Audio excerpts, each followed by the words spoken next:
I need to make some new tongs, and I'm going to be using a method I call the jump weld. And that is a weld made inside the fire. Basically what we're going to do is I got some 3/4 square bar that I want to make the actual jaw out of, and I want to weld that to some 3/8 round bar for my reins. So what we're going to do is forge out our jaw, upset this 3/8 square bar or round bar a little, and then we're going to split the jaw for a cleft weld. This one is going to be the female cleft, this one's going to have the male cleft. They're fit together like that. And then we're going to put them together in the fire, bring them up to a welding heat. We're going to hit the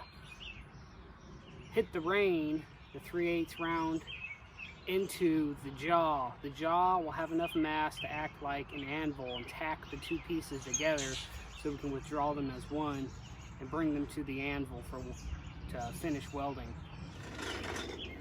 Okay, we're going to upset some mass into the end of the bar, and the fastest way to do that is to hit the hot end.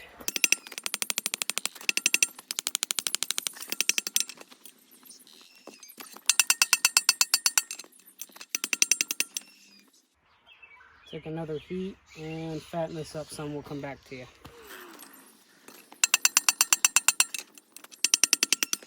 Okay, now that we have our upset, we're going to forge in the male portion of the scarf.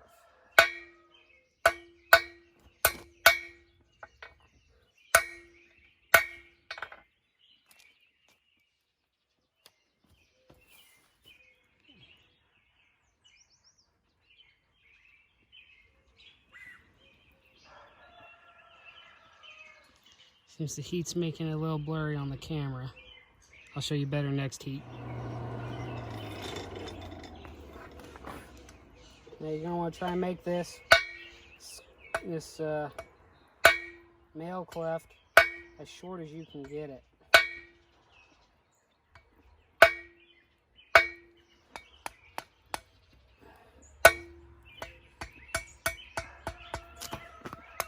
Square up the end a little bit.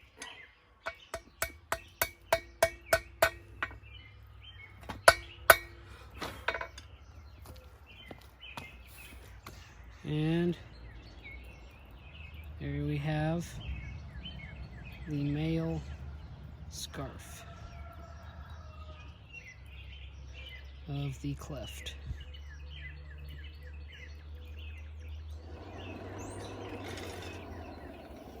Okay, we've got our jaw blank,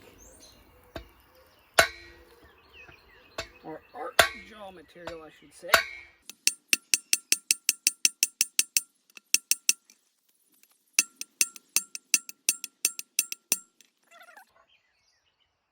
But now we've got it down to about 8 mil, 5/16 on the jaw.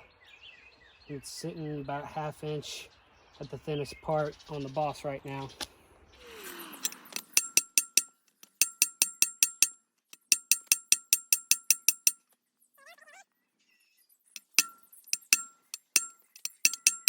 Okay.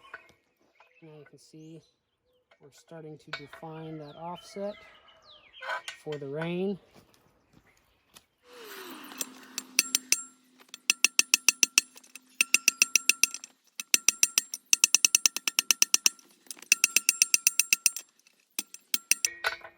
Okay, so there's our jaw and our boss defined. But you'll notice it's 3/4 all the way up to the back of this thing, or as close to that as I could get. Next, we're going to put our hot cut in. We're going to cut off about 1 inch, 25 millimeter of this full thickness parent bar.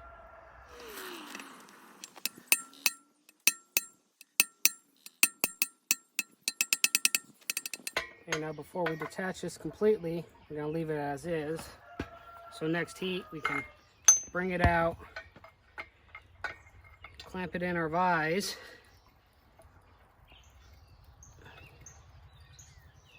So that way we can use our chisel and split for the female cleft. Now it doesn't really matter which way you put the cleft, but it would behoove you to orientate your split so that way your jaw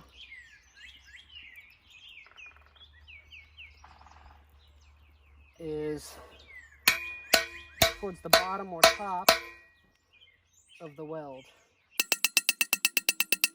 You can also see how giving it that full thickness right there at that transition is helping keep it from sinking further into the vise.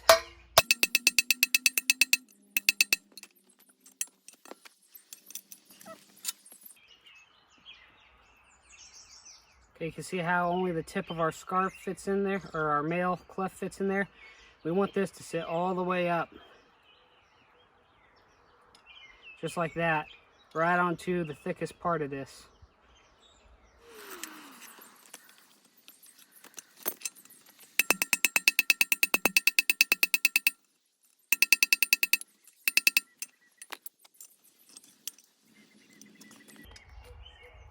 There we go, it's perfect. Now we'll heat it back up, split it on the edge of the anvil, and use our straight peen to make scarves, either one of these female clefts.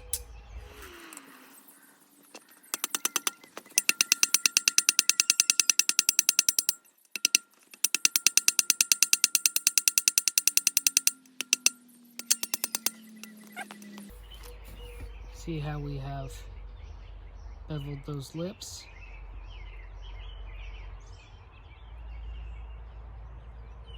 Next, we will fit this around the male portion. Yes, let's apply some flux to the inside of this.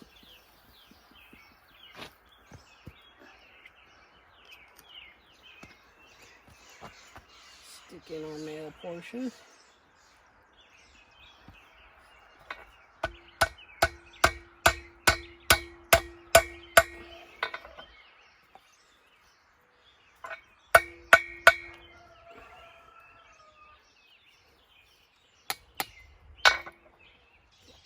And there we go. I set it in the fire, just like that.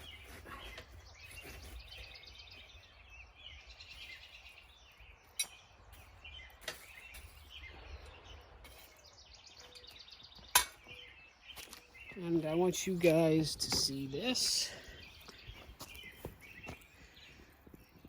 Now you'll notice, take note that the rain was cold and the jaw was hot. This is going to come up to temperature a lot faster than this, so we want this to come up first. Or by having this one hot, they will both come up to welding temperature at the same time. So now we're going to make our cave around this. This is bituminous coal. And once we see that, look, both of those surfaces look like melted butter. We're going to smack it on the end here. Drive this cleft into... drive the male cleft into the female cleft. That should tack them together for us to take it to the anvil and weld. Very slow on the air. We want the core of each material to get as hot as the outside.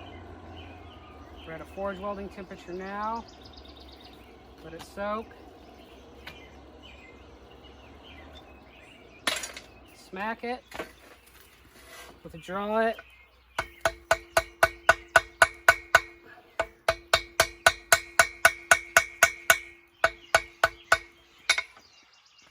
And I'm going to brush and reflux this.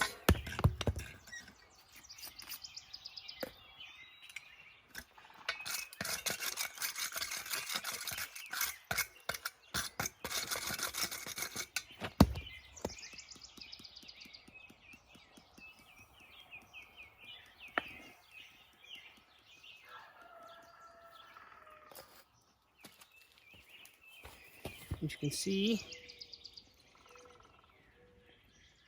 it's welded, or it's tacked. So now we'll just continue to weld and blend. As you'll notice, I didn't punch the hole for the rivet. I find if you do that, you run a higher risk of burning the boss.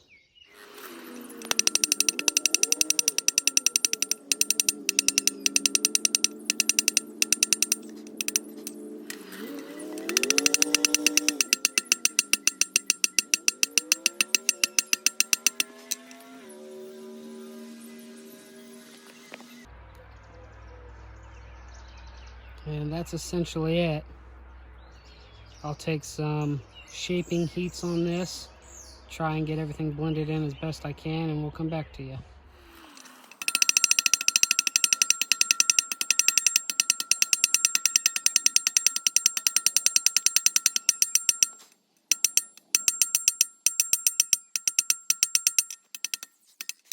Well, it's been 2 heats now.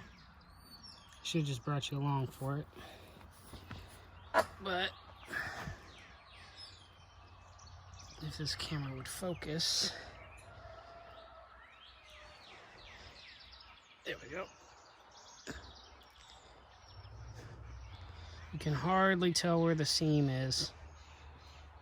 That pock mark there is just from a piece of scale. Right